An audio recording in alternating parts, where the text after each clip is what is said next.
Okay, we are now going to start a discussion on our next panel, Whither Russia? Before we start, I think Professor Thane Gustafson has something that he would like to give us or talk about. Hi, very briefly, I have a small gift for Angela Stant as a token of appreciation for 35 years of friendship and partnership professionally, and of course gratitude for everything she's done for Russian studies at Georgetown. And here it is. No, but look at it. Make Russia great again. Thank you, Thane. I will be sure to wear this when I go to Russia. I might be mistaken for something else if I wore it here. And the other thing I wanted to do, thank you very much, Thane. We have Professor Tatiana Shaklina here from MGIMO. She has taught in the program earlier on, and she certainly lectured to our students. And she has brought me a greeting from Professor Anatoly Turkunov, who is the rector of MGIMO, and I'm going to read it out. Please allow me to extend to you and your colleagues my wholehearted congratulations on the occasion of the 60th anniversary of the Center for Eurasian, Russian, and East European Studies of Georgetown University, that for so many years has supported and promoted Russian studies and interaction with Russian scholars. Your graduates are active now in the embassies of various countries all over the world. This is true. They represent a significant part of foreign policy decision-making and academic communities in Washington and other world capitals. They teach at different universities, carrying on Georgetown's fine traditions. This year, MGIMO University celebrated its 75th anniversary. It has also amassed rich historic experience of training diplomats, specialists in international relations, university lecturers, international journalists, etc. MGIMO has long-standing cooperation with American universities, but Georgetown University occupies a special place among them. I'm positive that our mutual efforts are essential for maintaining the tradition of constructive dialogue between the United States and Russia, for better understanding and for deeper cooperation between our countries. We wish you all possible success and hope that Russian studies in the United States and American studies in Russia will thrive further for the benefit of bilateral relations and international peace. Thank you. Yeah. And for those of you who have taken my Russian foreign policy class, as you know, we always have an annual joint video class with the students at MGIMO, with Professor Shaklina's students, so that's great. So now, in fact, we are going to begin our panel entitled Whither Russia?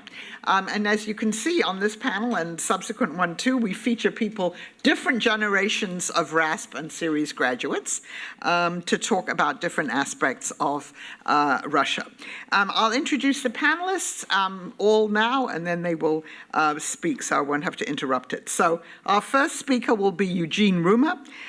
He's a senior fellow and the director of Carnegie's Russia and Eurasia program. And prior to being at Carnegie, he was the National Intelligence Officer for Russia and Eurasia. You know, our programs produced two of them, and he's one of them. Well, three counting, yeah, it's true. He's also held appointments at the National Defense University, the International Institute for Strategic Studies, and the RAND Corporation. And he also served on the National Security Staff and in the State Department's Office of Policy Planning. Our second speaker will be David Salvo. He is the Deputy Director of the Alliance for Securing Democracy and a Senior Fellow at the German Marshall Fund of the United States. And prior to that, he was a career Foreign Service officer, and he was most recently, he was the Deputy Secretary of State's policy advisor for Europe, Eurasia, and international security issues. He was also involved for a number of years in the so-called frozen conflicts, advising different governments and people in the State Department on the conflicts in the South Caucasus.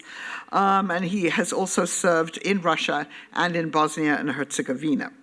And our final speaker will be Professor Valerie Sper.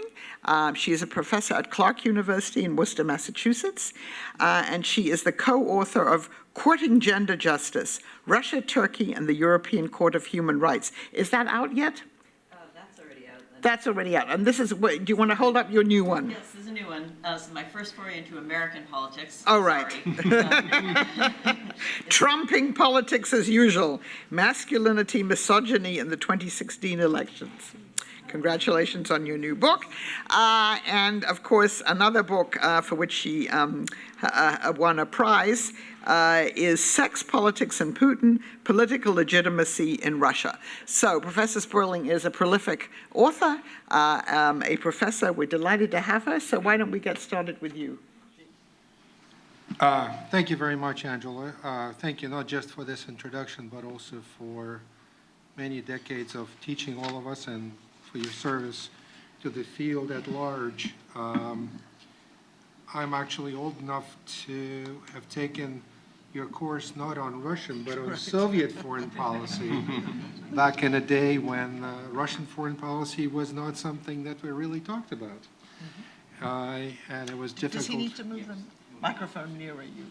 Okay. Okay, how's this, better? Thank you. And of course, since then, Soviet and Russian foreign policy has gone through several cycles, and somewhat contrary to the title of this panel, Russian foreign policy seems to be on the upswing. Russia seems to be on the march these days, and what I'm about to say actually is likely to be more consistent with the title of the panel rather than with the recent coverage of Russian foreign policy in the press and in some policy academic discussions. The high point of Russian foreign policy is the victory in Syria and the return of Russia as a great power in the Middle East. There's not a day, hardly a day goes by without a major news outlet publishing a story on Russia changing the tide of civil war in Libya, or sending mercenaries or fighters to patrol jointly with Turkish troops along the Turkish-Syrian border, or Mr. Putin's triumphant visit to Saudi Arabia, which was almost an unprecedented event.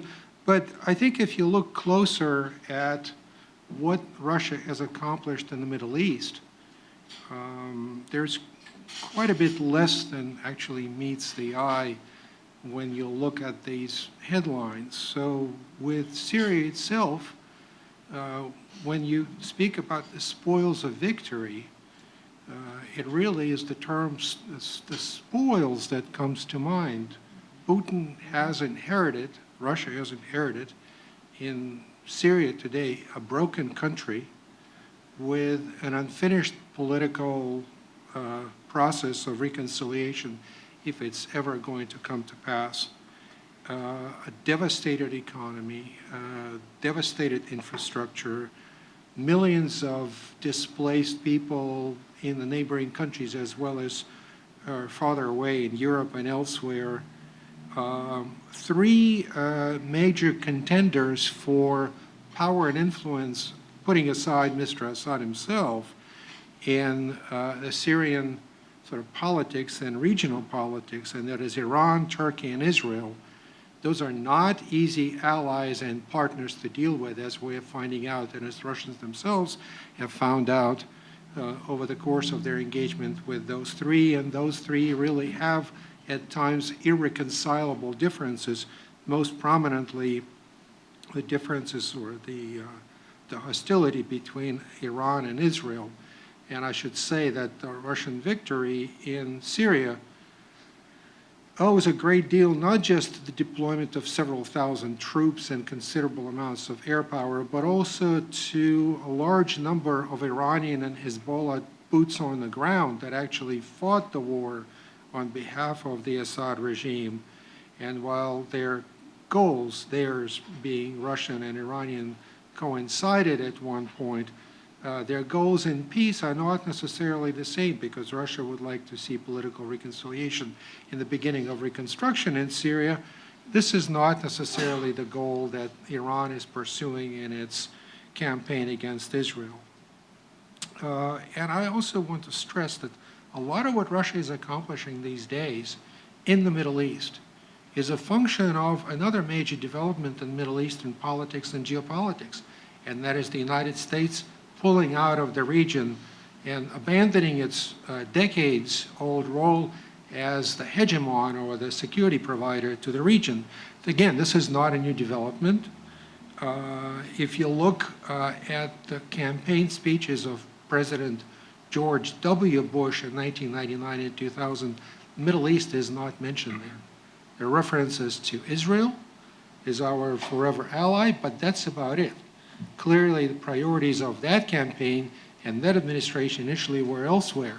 So they were distracted from their pivot toward Asia-Pacific by the developments of 9/11 and then the war in Iraq. But then Obama attempted to do the same and pivot toward Asia, not necessarily successfully.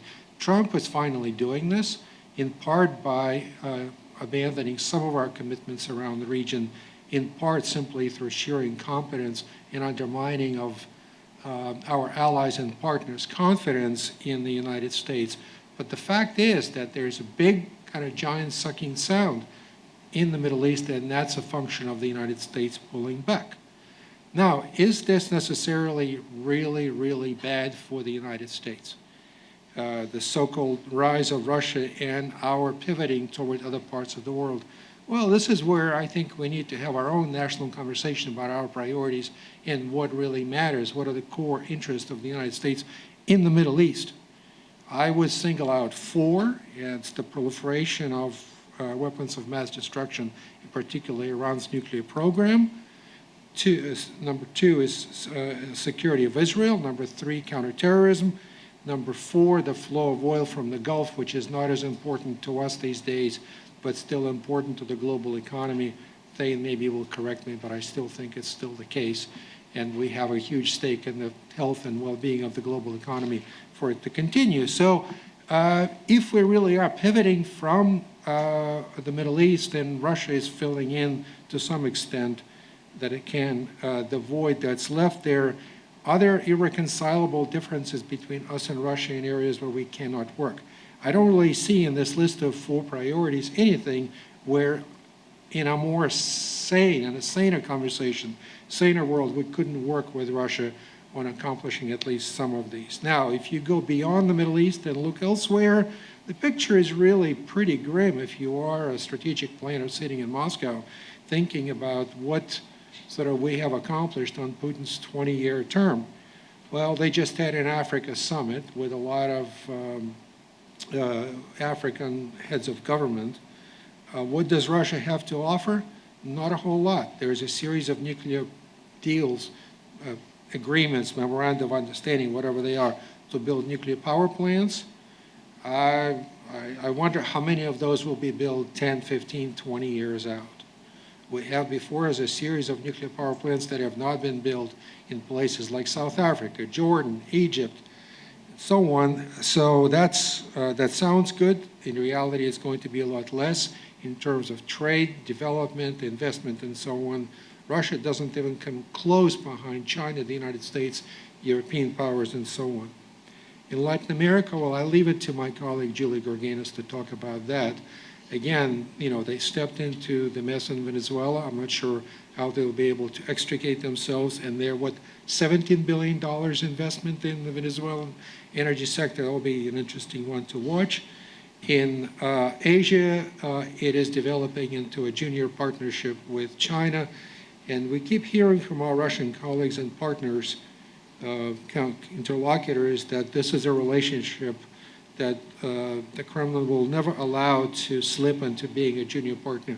But more and more it's becoming just that as one looks at it in terms of trade, in terms of investment, in terms of, frankly, I was in Beijing a couple of weeks ago and I was struck by two things, of course. One is how much tighter the space for conversations is in Beijing these days. But the other is within that space, Chinese academics are free to talk about their lack of interest in partnership, let alone alliance with Russia. And last, Europe. Well, as President Kwasniewski said, that Mr. Putin deserves a great deal for kind of promoting this Ukrainian national identity. I think Mr. Putin also gets the prize for promoting a degree of cohesion and mobilization in response to what Putin and Russia have done in Ukraine to mobilize Europe to make NATO more of a military alliance than it was previously before 2014. In terms of a trade and economic relationship, if I may put in a plug for Thane's forthcoming book, I just learned about it, but it is becoming a relationship where the supplier, energy supplier, no longer holds the cards.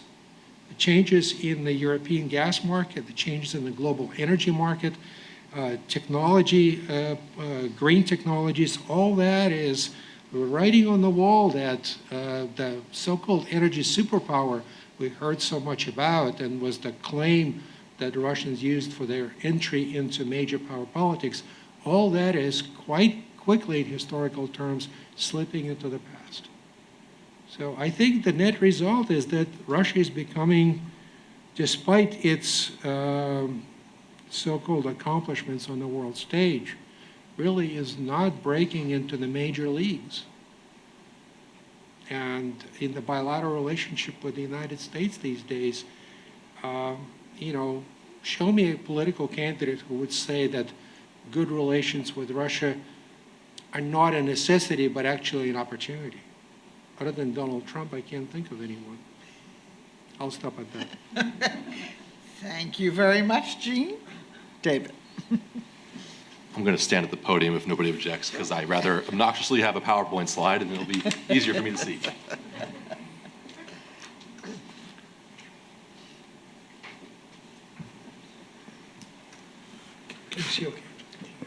First, thanks very much, Dr. Sen, for the invitation to present. It's really an honor to be at a celebration of CERES and to be in a room of former classmates and colleagues, bosses, mentors, and professors who have helped really instill an interest in studying Russia in this region.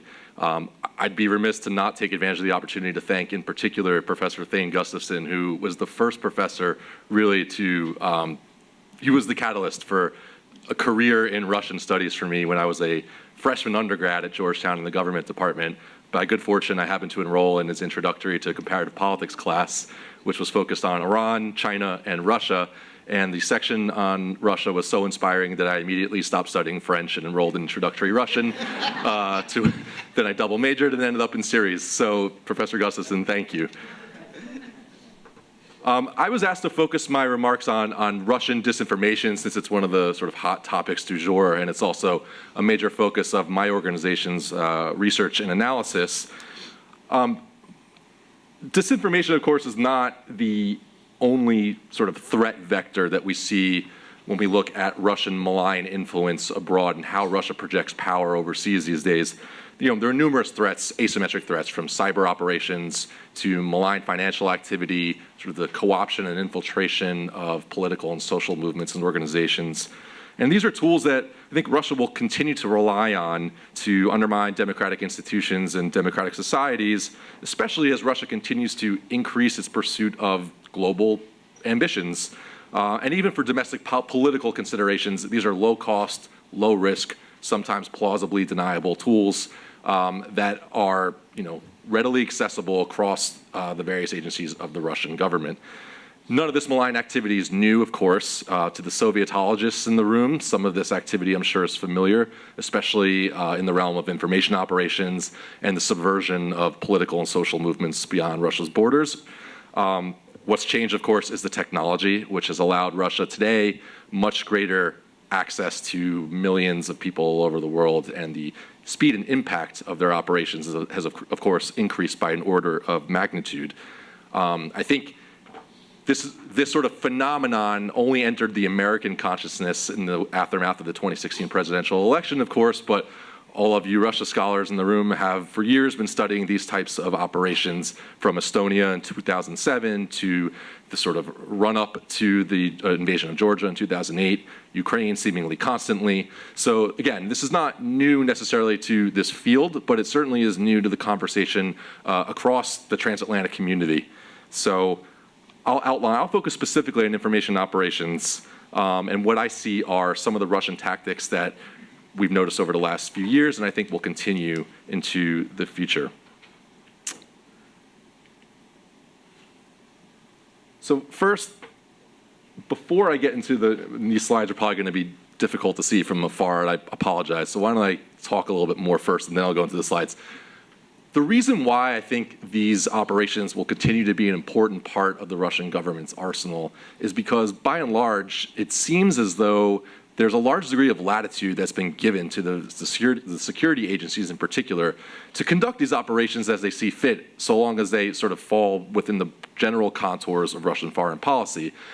It's hard to imagine that changing even when Putin's preemnik is in power because, well, if Russia will continue to be an autocratic, largely kleptocratic state with global policy, foreign policy ambitions, why not rely on tools like these that have clearly had a great deal of success in at least disrupting civic discourse, political systems all across the transatlantic space. So in this slide, we're all by now very familiar with the work of the Internet Research Agency, the so-called bots and trolls phenomenon that we witnessed in the run-up to the 2016 election in the United States. What's maybe less well known is that on the right-hand side of this slide, Sputnik employees actually created fictitious accounts mimicking local news agencies across Eastern Europe, amassed followings on social media, and used those accounts to seed, let's call them pro-Kremlin narratives about various geopolitical events, about the sort of instability inherent in the European system, about hot-button social and political issues like migration, into the social media ecosystem through these fictitious accounts. They also did this, or at least set up the infrastructure to do this in the United States. So, and this, by the way, continued even after the 2016 election, where the IRA established fictitious or co-opted defunct local media organizations' Twitter handles across the United States and began reporting rather inane, innocuous topics, local sports scores, the local weather. And while they never shifted to inject sort of Russian geopolitical narratives into the American social media ecosystem through these accounts, I believe they were designed to do that if they wanted to. Most of these accounts have now been pulled down, of course, but that tactic is easy to do. There are tons of defunct organizations whose handles can be adopted at a moment's notice. Now, some of you skeptics may be thinking, well, who cares? I'm sure these accounts only amassed maybe 10,000 followers, 100,000 if they're lucky. That's true. If you think back, though, to the 2016 election, some of the most key IRA accounts, the angry conservative or the angry liberal that amassed 100,000 followers on Twitter, those accounts actually got cited in 32 of the top 33 major US media organizations reporting on the 2016 election. So, nonsense that that may reach 10,000 people has now reached 1 million people or 10 million people. And that's how these tactics can become so influential, why they're so important to the Russian government's tactics in projecting influence and projecting their own narratives overseas. This next slide is simply to point out that this activity didn't stop in 2016. If anything, it increased. And we have to make this point to policymakers and members of Congress all the time. This is not just a 2016 phenomenon. This activity continues today in the United States, and not just here, of course, but all across Europe.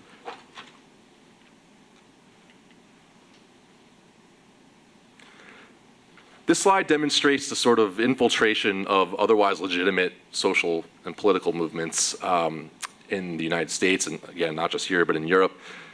These slides depict, again, fictitious Russian government-sponsored accounts online that mimic Black Lives and Blue Lives Matter accounts, infiltrating those organizations by co-opting the use of legitimate hashtags that then become discredited when it's outed that the people behind these accounts were actually foreign intelligence agents or their proxies.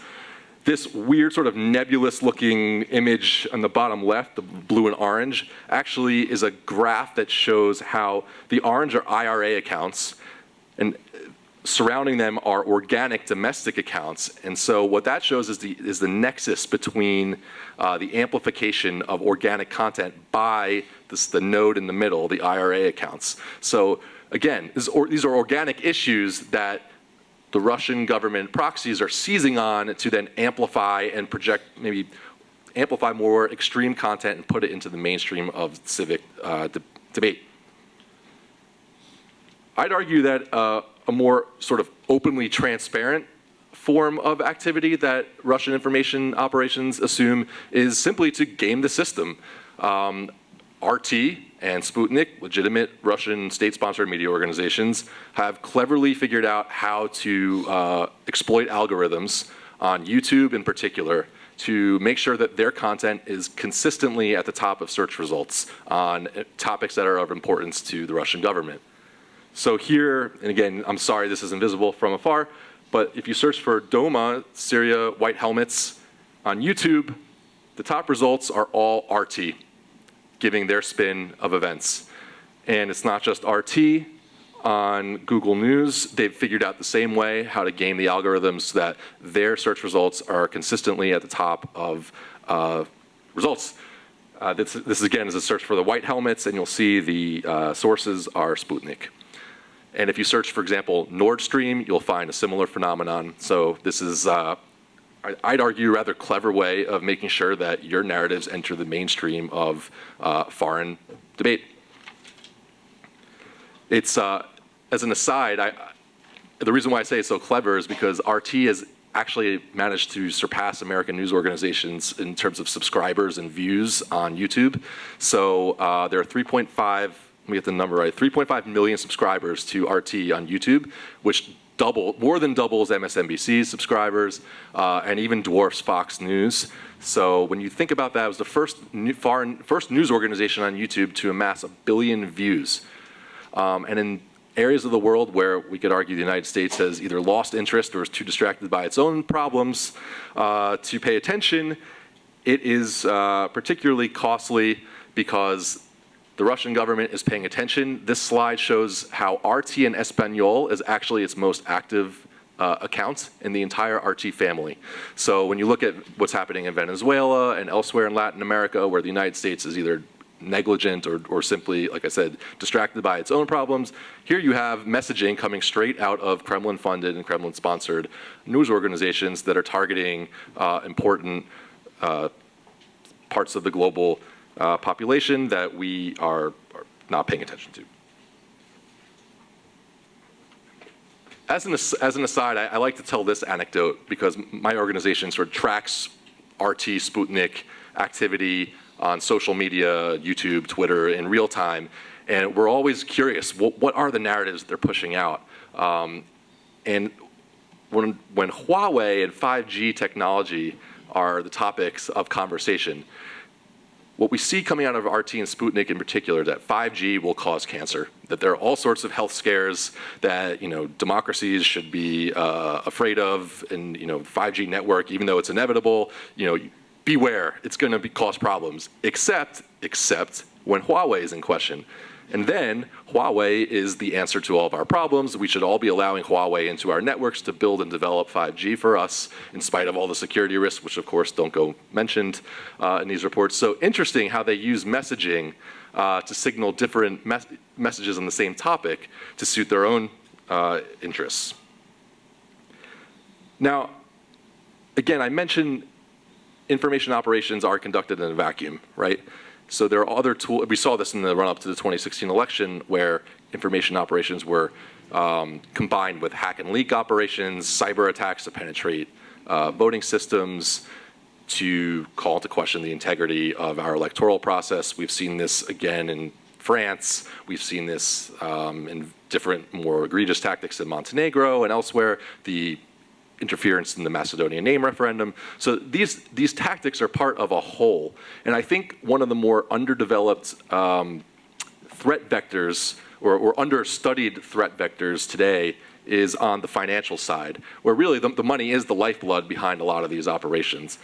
And when we talk about sort of the co-option and infiltration of political parties and candidates and movements, we're all familiar with examples over the last several years, in Europe in particular, through both legal and illegal means. The loan for Marine Le Pen's campaign back in 2014 did not violate European campaign or French campaign finance laws. So that was actually a legal form of what I would call Russian malign financial activity to support a candidate and party of their choosing. The allegations surrounding Matteo Salvini, where through shady energy deal practices would have funneled money into La Lega. It's unclear whether that would have violated Italian campaign finance law. It may not have, so that too could be another example of licit malign financial activity. But then, of course, there are the more egregious illegal examples, the Aaron Banks and Brexit allegations, where essentially you know the story.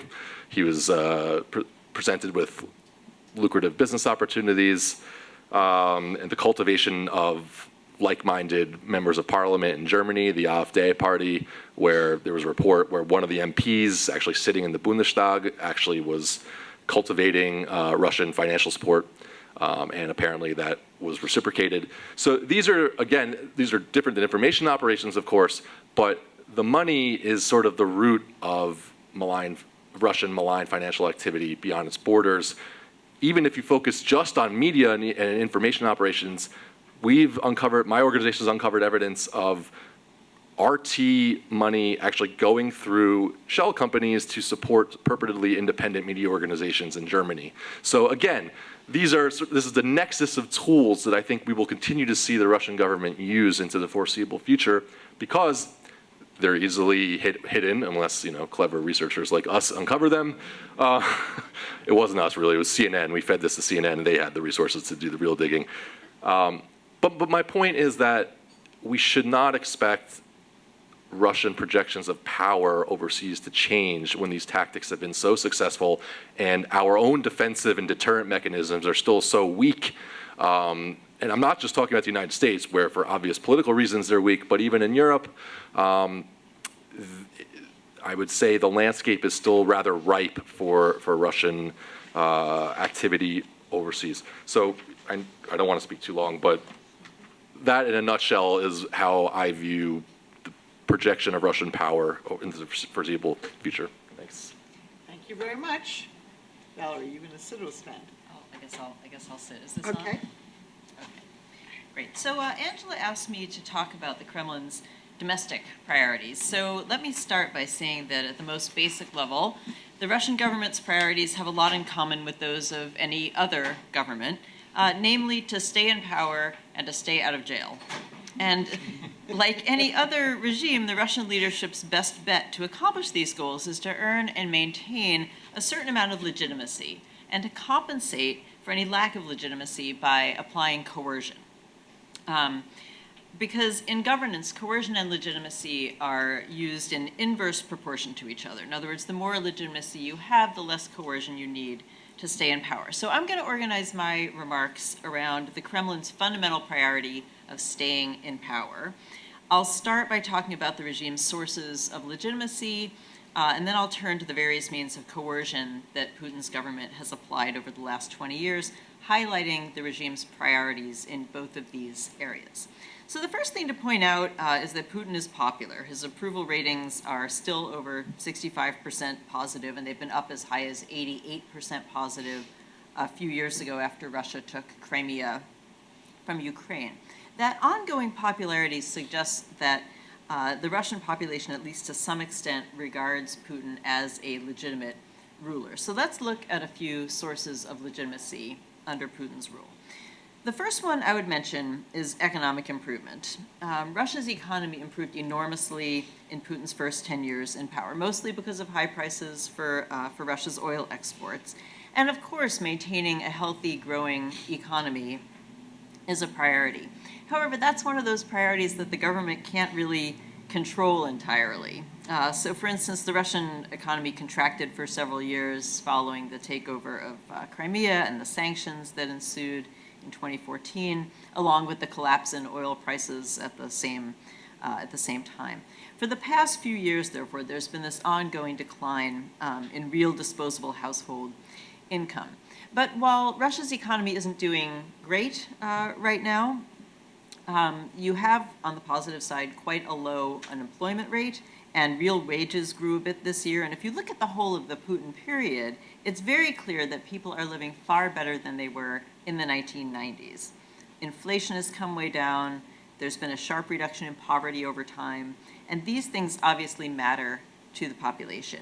So general economic stability is a regime priority, again, to the extent that it's controllable. Despite awareness that economic well-being matters to the perceived legitimacy of the Russian regime, the government has had to make some tough economic choices for budgetary reasons. In recent years, for instance, they raised the retirement age for men and women, and Putin's approval ratings did take a hit for that. But given the long-term improvement in Russia's economic context, the main point with regard to economics and legitimacy is something that Natalia Zubarevich, who works at the Russian Independent Institute of Social Policy, has pointed out, which is that what apparently matters most to people is the money that the regime spends on the population, on education and healthcare and social welfare. And that is apparently a regime priority. Knowing that the governor's elections were coming up in September 2019, the government increased spending in those areas significantly over the course of the year, and all the incumbent governors who were up for election won in September. So beefing up social welfare spending as a means of maintaining legitimacy is a priority.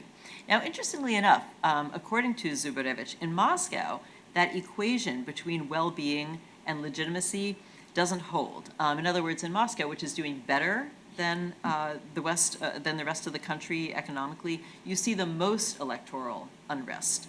And this is essentially because there's kind of an actual middle class now in Moscow, people with sufficient income and education to sort of have given rise to a more democratic set of political values and attitudes where they want a political voice, they want political representation, especially young people. So this helps explain why the government's decision to disqualify opposition candidates in Moscow from the race for the Moscow City Council this summer gave rise to such persistent protests in Moscow, protests that were suppressed with quite a bit of violence, which I'll talk about in a minute or two when we get to coercion. So budgetary expenditures on the population, social welfare spending, and even Moscow's impressive big city beautification campaign does not necessarily have the desired impact on regime legitimacy among some portion of the capital's residents. A second important source, I think, of Putin's legitimacy and hence a priority for the regime has to do with patriotism and the Russian population's perception of their country's strength. As the new president back in the year 2000, Putin was presented to the public as this assertive, tough, strong, manly, macho leader who was going to make Russia great again, like the hat says. And much of the popular enthusiasm for Putin and that tough guy image, I think, has to do with the 1990s again in Russia. After the collapse of the Soviet Union, as you all know, Russia loses its superpower status and its ideological reason for being, and national pride, as you could see in surveys, really plummeted. People could not answer, they could not provide one thing that they felt pride about in their country at that time. And also, the collapse was accompanied by widespread impoverishment and the feeling on a large part of the population that these Western countries who were advising Russia at that time were really out to destroy Russia's economy and to try to access its natural resources on the cheap. And meanwhile, over the course of the 1990s, President Yeltsin increasingly became an embarrassment, first for public drunkenness and then for sort of his declining competence and physical weakness. So by the time that Putin became president in the year 2000, both the population and the Kremlin, I think, were interested in resuscitating the country's pride and international status. So when Putin became president, that strongman image was mobilized symbolically as a way to broadcast his legitimacy and Russia's strength. And the idea was that Putin could reassert state control domestically over the oligarchs, for example, and also bring the country up off its knees and end that decade of subservience to the West by reasserting Russia's national interests abroad, whether in Ukraine or in Georgia or in Syria or in Central Africa. So this assertion of Russia's strength internationally has clearly been a regime priority, in part because having a popular foreign policy increases your country's or your government's domestic legitimacy. Putin's biggest burst of patriotic support came in 2014 with the annexation of Crimea. Also under Putin, there's been an interesting resurgence on emphasis on World War II, and sort of Russian national pride having to do with defeating the Nazis. I want to point out that when we think about the process of broadcasting the image of a strong Russia to the population at home, this is not about a Russian ethnic nationalism. It's more about defining Russia's civilizational greatness in opposition to the West, meaning in opposition to Europe, in opposition to the United States, where the West is painted as gay and feminist and anti-family. In other words, the regime under Putin has embraced this conservative turn that entails a certain amount of homophobia and endorsing traditional gender roles, both positions also being supported by the Russian Orthodox Church. So in short, fostering the combination of this domestic and also foreign policy-related patriotism has been a regime priority. But some of these sources of, but none of these sources of legitimacy, even collectively, constitute a guarantee that the Kremlin's main priority of staying in power will be met. As I mentioned at the start of my remarks, the counterpoint to legitimacy is coercion, and the Putin regime definitely engages in some coercion in the political sphere. And that takes various forms, from the suppression of free speech and assembly to limiting the opposition forces' access to political power. And all of these coercive efforts by the regime can be understood under the umbrella of one priority, which is to keep the political realm, the public sphere, as narrow as possible. A central aspect of keeping the public sphere as narrow as possible, so there's no real room for political contestation, has to do with restricting the activities of the political opposition. Opposition politicians, opposition parties such as they are, oppositional protesters who come out in public to protest against the regime. Sometimes these restrictions take an explicitly violent form, such as with the assassination of Boris Nemtsov or the assassination of several dozen journalists since the year 2000, journalists who were critical of the regime, both at the national level and at local levels, and also the physical beating of protesters, most recently this past summer in Moscow, in an effort to discourage further protests by kind of raising the stakes and the level of individual risk. So the regime does use violent types of coercion, but as is the case with almost any dictatorship, a lot of the Putin regime's use of coercion in the service of keeping that public sphere narrow, a lot of that coercion does not involve the use of violence overtly. So what techniques does the Kremlin use to stay in power? First and foremost, as you know, there's this toolkit around elections. Elections are regularly held, but they're not regularly held on a level playing field. Opposition parties don't get any airtime, and there's widespread, obvious electoral fraud, and any of Putin's serious political opponents don't get allowed on the ballot. The regime makes use of the tool of disqualifying opposition candidates in elections at the regional and the local levels, too. And the dramatic example of that was seen this past summer in Moscow in the lead up to the city council election in September, where several liberal opponents of the government had sought to get on to the ballot. And they had collected signatures to register their candidacies, but the Electoral Commission in Moscow refused. And they had a bunch of excuses, like the signatures weren't real and so on. So the people who had helped collect signatures for those candidates got pretty upset about this and put out the word on social media. And this sparked the protest because people were being cheated of their right to vote by keeping legitimate candidates off the ballot. So as you know, there were protests all during the summer, and they were heavily repressed. Hundreds of protesters were beaten up by police. About 2,500 people were arrested, and some of them were charged with serious crimes like mass rioting and injuring police officers. And these are crimes that carry significant jail sentences. That the regime went all out like this in what I think is kind of a risky way over a local election is good evidence that restricting access to the political sphere is a Kremlin priority. The Moscow City Council is not a particularly powerful political body. In that system, power resides in the executive branch. It resides in interpersonal connections, what Henry Hale calls a patronal regime, a regime built on relationships and loyalty and fealty and threats. So the Moscow mayor and the mayor's office, that's where the power lies in Moscow's government, and their power lies in their connections to Putin. But the government still didn't want to concede political space by allowing these oppositionists onto the ballot or by allowing repeated protests to occur without a violent physical crackdown.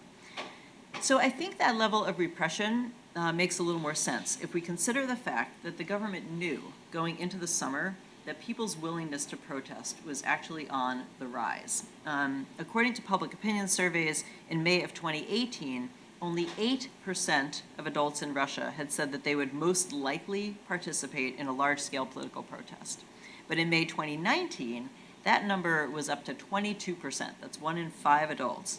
So that was in May, before the summer's protests, the wave of activism. So maybe by using significant amounts of violence against protesters last summer, the Russian government was trying to get those numbers back down and get people out of the public sphere where the regime doesn't want them. Another means of narrowing the political sphere and limiting public criticism of the regime is to restrict the freedoms of speech and assembly. While there has long been relatively strict control, as you know, over Russian television, and there are considerable fines and things to discourage unsanctioned public protest, the Russian internet has been pretty free. So there's diversity of political opinion to be found there. However, as of this past spring, there's a new law that establishes a significant fine for insulting public figures on the web. And so far, only people who have insulted President Putin have actually been charged and fined for doing so. And they did things like referring to Putin as a thief or a condom. And in 2016, Russia passed a law that compels news aggregators like Yandex to only index news from sources that are approved by Roskomnadzor, the Russian government's kind of communications watchdog agency. So that's a means of limiting public access to information as well. And that's not even to mention things like the foreign agent law that's used to repress civil society organizations, or police raids on the offices of Alexei Navalny's foundation, or even adjustments to the membership of state-sponsored groups like the Kremlin's Human Rights Council, several of whose more independent-minded members were recently swapped out for some regime loyalists. Finally, one of the Kremlin's priorities is the question of Putin's succession. This goes back to the problem of how to stay in power and stay out of jail if and when that period of power comes to an end. As for whatever will happen after Putin's term is up in 2024, all manner of possibilities have been floated. There's the potential unification of Russia and Belarus, which would give Putin the opportunity to become the leader of a new state whose constitution could be written to reflect any or no term limits. Putin could do the castling maneuver with Medvedev again, although that didn't go over so well with the public last time. There's the possibility of an actual successor, meaning that Putin would really retire. And for that role, I've always kind of liked Sergei Shoigu, who's now the Minister of Defense, and who Putin spent his last birthday with, strolling around the Siberian taiga. Another possibility is that Putin could create a new presidential advisory council, or he could use one of the existing ones and give himself an ongoing leadership role there.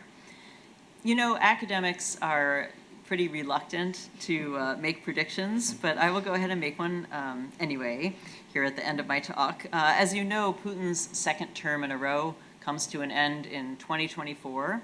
And Donald Trump's second term will also end in 2024. So my prediction is that between now and 2024, Donald Trump will find a way to prove that Vladimir Putin was born in the United States. Thank you. Thank you. What a thought. I thought you were going to say that they'd switch jobs. Okay, thank you all for three very interesting presentations. I have a question for all of you, and then we're going to throw it over to Q&A. So, Jean, I mean, you paint, I think, a very sober and skeptical picture of all of the recent sort of activism we see in Russian foreign policy, Russia appearing in parts of the globe from which the Soviet Union, or it withdrew after the Soviet collapse. What do you think is the main motivation for this? I mean, just for I mean, it's not only, all right, in Syria, obviously this is something that with the US withdrawal was handed to them, but in Africa, what did we read about a few days ago, the interference in the Madagascar election? What is the motivation for sort of just going back to all of these parts of the world in which they weren't before? Well, I think they're multiple, not inconsistent with each other. Some is that. Yeah. You know, that's the kind of image of Russia as a major power on the world stage. The fact that, you know, Putin is in the news, he's hosting Erdogan and Rouhani, and they're deciding the fate of the Middle East. He's treated as royalty by royalty and so on. So, you know, Macron is reaching, and I think a lot of it really is, you know, generating that very special image of Russia being great again. And then, of course, there are other motivations. Some of this goes back to Primakov's vision of a multipolar world. And that is, you know, achieving the same, in a sense, by creating a different world stage in which it's not just one power that sets the terms of the conversation, but several. So, you know, there's, you know, a sense of RESPECT that's derived from that. And then there is, of course, something that is increasingly receiving more attention, and that is the interests of corporate or, you know, private actors, the likes of Mr. Prigozhin, who's the one who's been in the news with Wagner, and you know, activities that don't necessarily benefit Russia as a whole, but benefit a number of Russian actors who can parlay their access to and influence in the Kremlin into these opportunities. So the example of the Central African Republic is one where presumably Mr. Prigozhin is making money. The political technologists, as they call themselves in Madagascar, are probably getting paid somehow. I didn't really get a good sense for how they're getting paid out of that article. There's probably some money to be made somewhere there. The arms sales, those are, you know, an activity that benefits an important economic and political constituency inside Russia, because clearly Russian defense industries employ a lot of workers, but there are also people who run that industry who benefit from it as well. So it's all of the above. You ask, where is the kind of net gain for Russia, for the Russian people? I'm not sure. I think that Make Russia Great Again thing is not necessarily delivering. And Valerie, where I perhaps would somewhat take issue with what you said, it's true that when compared to 1999, when Putin became prime minister, so the 20-year stretch, life is better. But as compared to 10 years ago, and the economic predictions that,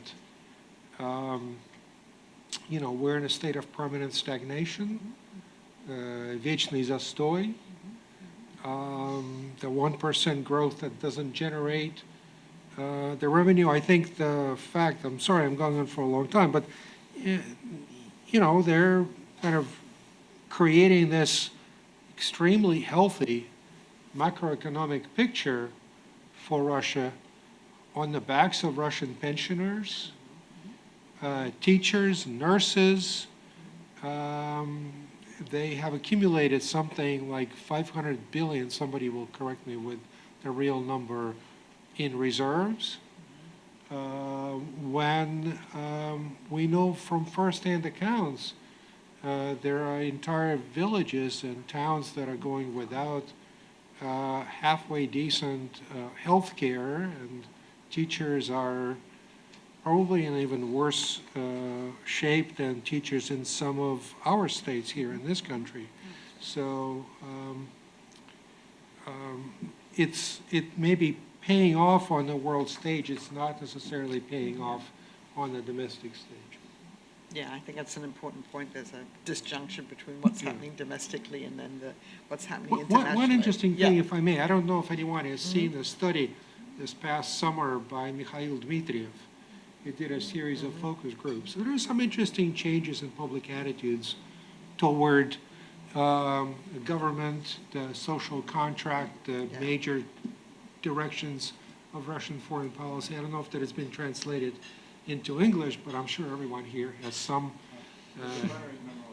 Sorry? Pownall's memo about it, right? Okay. Yes. Good. David, question for you. You say that the interference activities continue unabated. Has the U.S. gotten any better in understanding how to push back, respond, as we go into the election year of 2020? The short answer is yes, in the sense that I think within both Congress and the executive branch, there's at least recognition of the problem. It's a low bar, but it's a start. You even see within the Trump administration, the Department of Homeland Security taking better steps to try to coordinate with state and local governments on election security. There's a whole fight in Congress about election security funding and what that number should be, but at least there's a conversation about the fact that this threat continues, and it's not just Russia this time, but there are potentially other actors who have an interest in meddling in our elections. So if there's anything to be encouraged about, I think it's that. The problem is that many of these measures haven't been implemented, or if they've been implemented, they've been either half-hearted or late, and not taking sufficient time to protect this particular election. I also think that there's a challenge in getting policymakers to understand that this is not just about elections. It's not just policymakers to blame. All you have to do is read media coverage about the whole Russian interference phenomenon, and it's all still heavily politicized about what happened in 2016. So getting policymakers and journalists, for that matter, to understand that this threat is not just about Donald Trump. It's not just about what happened in 2016. It's not just about what's going to happen in 2020. This is a longer-term challenge. That's still very much, we have our work cut out for us on that front, unfortunately. And how about Silicon Valley? I mean, Mark Zuckerberg isn't exactly the most popular character now with all of this. What are they doing? Yeah, it's true. I mean, again, sort of low bar, but there's at least an understanding that their platforms are being exploited for foreign regimes to interfere in our democratic debate, in our electoral campaigns. There's been some takedowns of accounts associated with the IRA and other foreign government actors. That's positive, but each platform has its own rules about political ad transparency. Each company has its own rules about takedowns and attribution. So because there's not standardization across the industry, because there's a total absence of regulation, for reasons that I think are very ingrained in sort of American historical and political and cultural factors, like the sanctity of freedom of speech, and those concerns being very different than the debate that's happening in Europe about the regulation of the tech sector. I just think we're still grappling in a very nascent way with this phenomenon, and there's this emerging conversation between the national security establishment and the tech sector, but it hasn't been the most productive conversation if the public hearings are any indication. Yeah, it's not a pretty picture, unfortunately. An Yeah. ongoing challenge. Yeah. Valerie, let me ask you, and I really enjoyed your discussion of the sources of legitimacy. How successful do you think that this new internet law will be? You know, China started this early on, but obviously in Russia you've had a much freer, as you said, internet, and people aren't used to this kind of, you know, sovereign internet. How do you see that working itself out? Yeah, that's a good question. I think there's a lot of anxiety now, actually, in Russia about the degree to which the internet could be restricted, and there's certainly been some flack about the new law.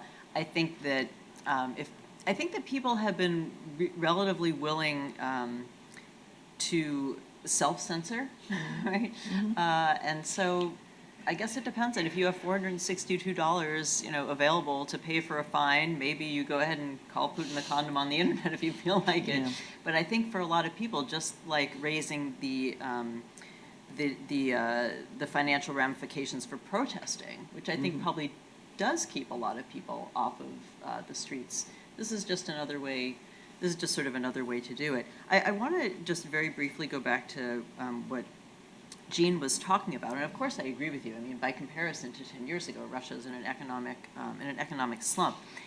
When it comes to legitimacy, though, like the interesting thing about a regime that tries so hard to keep the political sphere narrow is that what they want to do is they want to keep accountability to a minimum, right? They want to make it hard for especially the poor, right, who are the ones who are not able to access the medical system, you know, anymore. Who are not able to access those social welfare benefits. They want to keep those people out of the kind of political space. Of course, everybody knows that the reason there aren't enough funds is because of corruption, right? But do they see democratization as the answer to that, or do they instead see that what you really need is a strong leader to bring those corrupt people in line? And so that's why the impoverishment and stuff doesn't necessarily lead to a perceived lack of legitimacy of the guy in power. Can I just say something? Yep, That sure. just to put in a plug for some of the work that my Carnegie colleagues have done in Moscow. Andrei Kolesnikov and Denis Volkov of the Levada Center have done a couple of studies on Russian attitudes, and it's interesting that people want change. It's not necessarily the kind of change we think of when we think about change in Russia. They do want a stronger regime. And again, a lot depends on how questions are asked, but in a greater regulating hand of the state. Okay, we do have time for some questions, so we start over here with Jill. Thank you. Jill Doherty with Georgetown University and soon to be with CERES. You know, I'm kind of going back to what President Kwasniewski was talking about with Putin's goals. And I guess this is for you, Jean, but I was thinking, Putin is a pretty smart person, so he must know that he is limited in what he can do. And we all know that it appears that at least short term, he is a spoiler. That seems to be his goal. Does he have any longer term goals? I mean, it would be hard to think that he could rule the world, but is he limited with these kind of short-term negative goals, or is there something further? And then, I know this may be way too broad, but knowing or understanding his goals would be one thing that the president suggested, but what do we do about it? Are we back to containment? I mean, if his goal is simply to be a spoiler, do we just have to leave him, contain him as the spoiler, or is there something else the West can do? Thank you. Yeah. Maybe others will offer their thoughts too, because these are very, difficult questions. I think that, it's often said that Putin doesn't have a strategy. I actually think that in a way, it's true. I've never met the man, let's put it this way. So this is pure speculation on my part in reading the tea leaves. I defer perhaps to others who've had a chance to interact with him in meetings.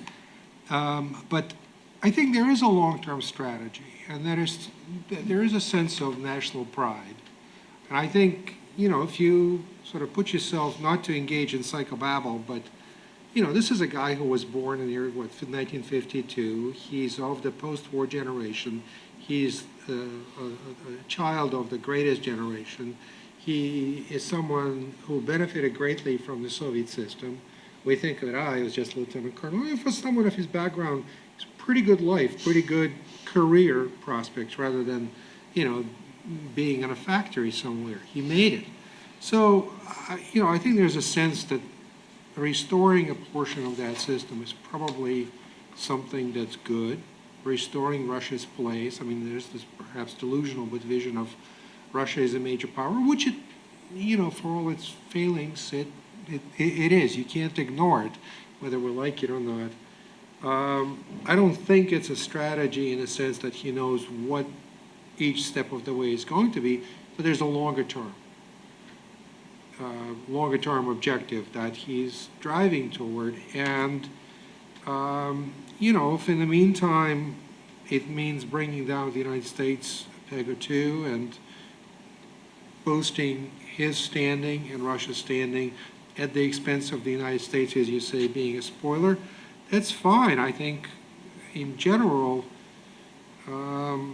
they're perfectly content to kind of do this one step at a time.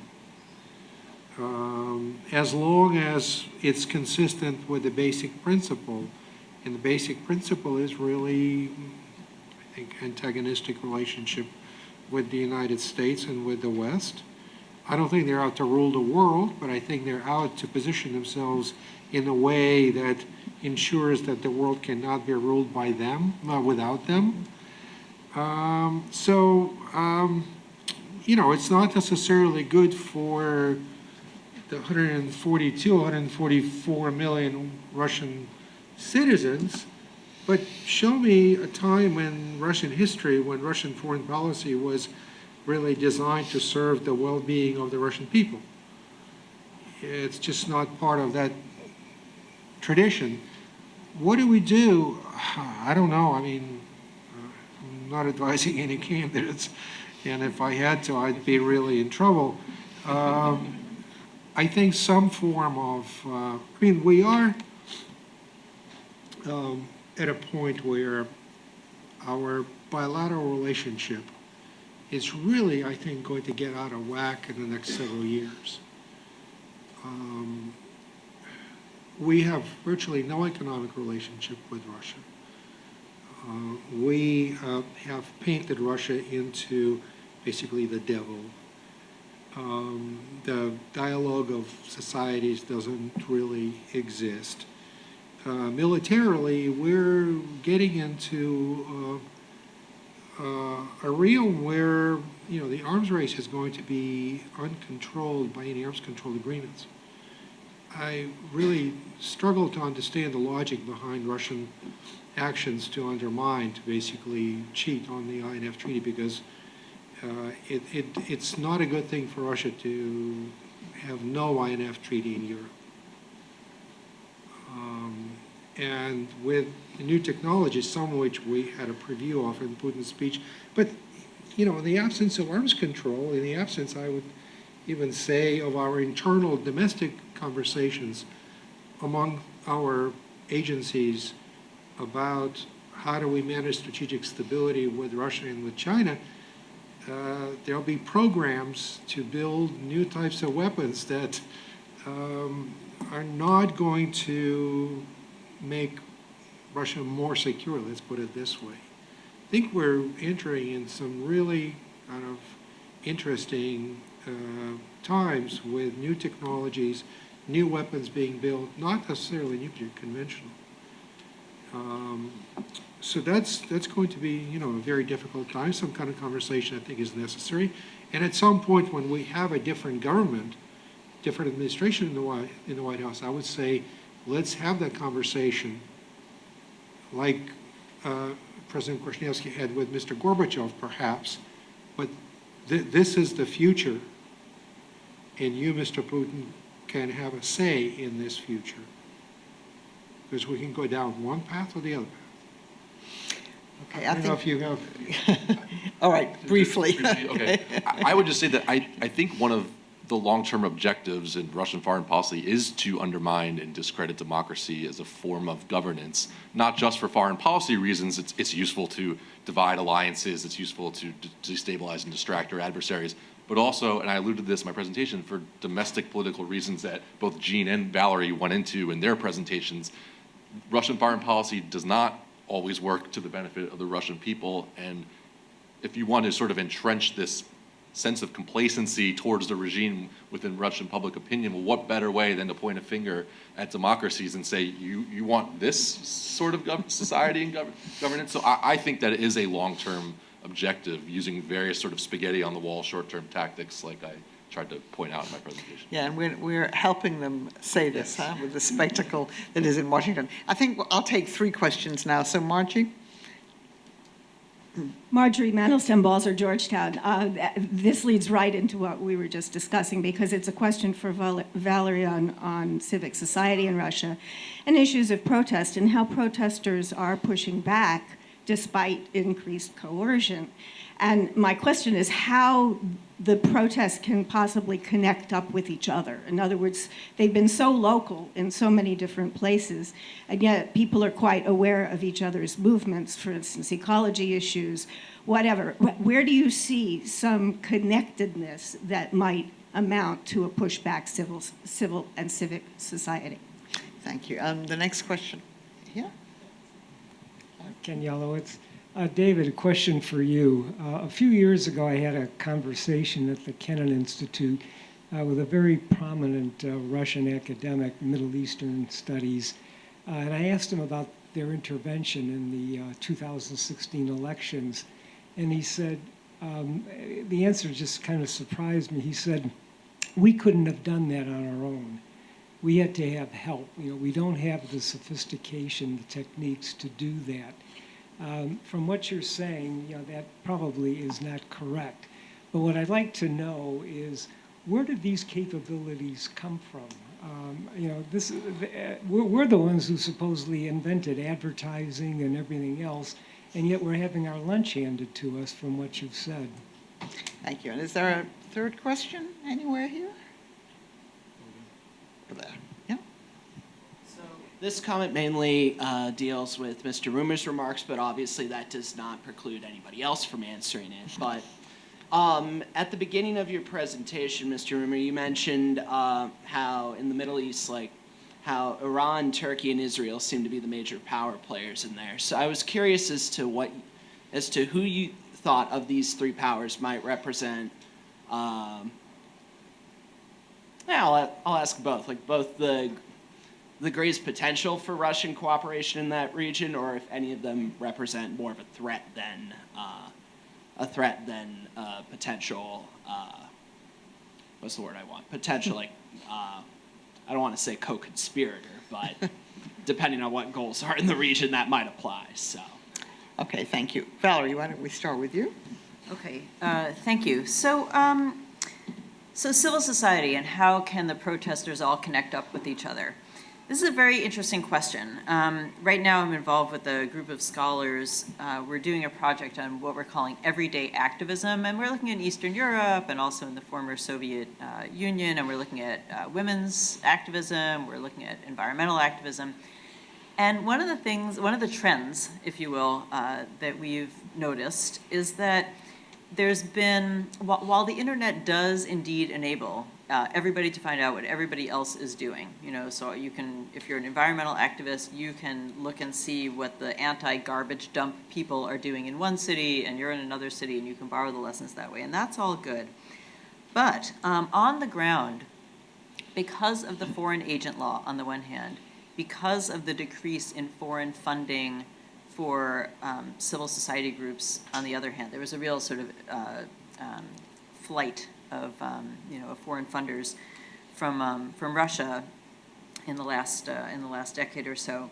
Because of those things, what they've led to in civil society is a real non-organizational trend, right? There's much more informality to this organizing. It takes place on the web. It's like issue by issue. It's event by event. And so what we're really seeing is what we call like the un-NGOization, right? So if the 1990s was all about building up these NGOs, and if you got a foreign grant, then you had to have, you know, an accountant, and you had to have a hierarchy. All that is going away, and in many cases has already gone away. So, you know, more informal, not NGOs, not funded, you know, not hierarchical organizations. So in a way, right, you could say that's good for civil society because it's really about activating the grassroots. And isn't that what we all complained about for so many years that Russia and the Soviet Union didn't have? They didn't have that grassroots civil society where people connect with each other. Okay, but given the magnitude of, let's say, the environmental problems, if you're protesting, you know, against the local toxic garbage dump, and you're doing it in a non-hierarchical, non-organized, informal way, a year later, if you haven't got an organization and some funding and some hierarchy, it's not going to go anywhere. It's not going to be effective. There's something, I think, kind of wrong. So I actually think I'm not very optimistic right now about civil society organizations kind of coming together and having a real impact on the regime. Thank you. David? So where do the Russian government's capabilities come from to wage these sorts of operations against us?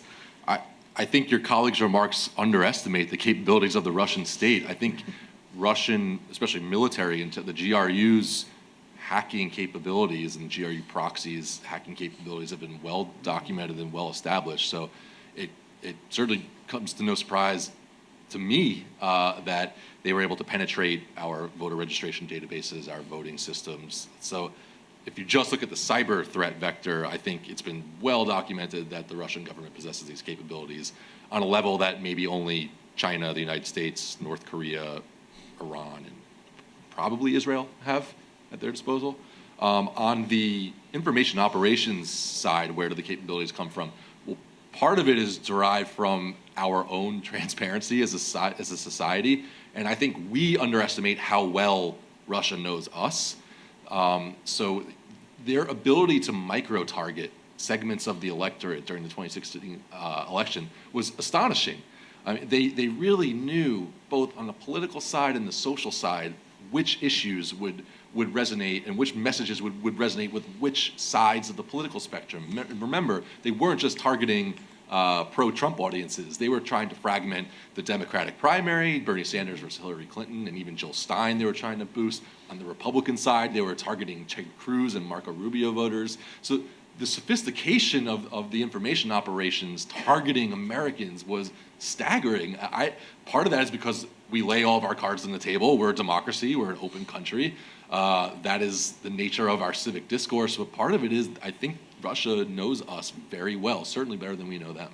So I'd love to have that debate with your Russian colleagues sometime, but I think that's where these capabilities come from. Jean, you get... We're specialists on the same issue. Yeah. Thank you. Jean, you get the last word. If I understood the question correctly, just back to the gentleman, where's the greatest potential and where's the greatest threat to Russia in dealings with these three countries? Is that what you're asking? Yeah, that was pretty much it. Okay, so I actually think that the best relationship of the three is between Russia and Israel. Turkey is a difficult partner, and as they demonstrated just recently, Erdogan will do whatever he feels he needs to do for, as he sees it, to, protect Turkish interests and Turkish security. The Iranians are just a difficult partner for the Russians, have long been. That's hardly any news. And Israel and Russia share, I think, basically the same, less than ideal, but a goal. As I read the tea leaves again, the Israelis would be just fine with the Assad family, again, firmly in charge of Syria, because that would presumably prevent some of the worse outcomes. and would restore a measure of security on the Israeli-Syrian border. So Iran is more of a problem there than certainly the Assad regime. So stranger things have happened. Strange bedfellows. Please join me in thanking the panel. Thank you all very much.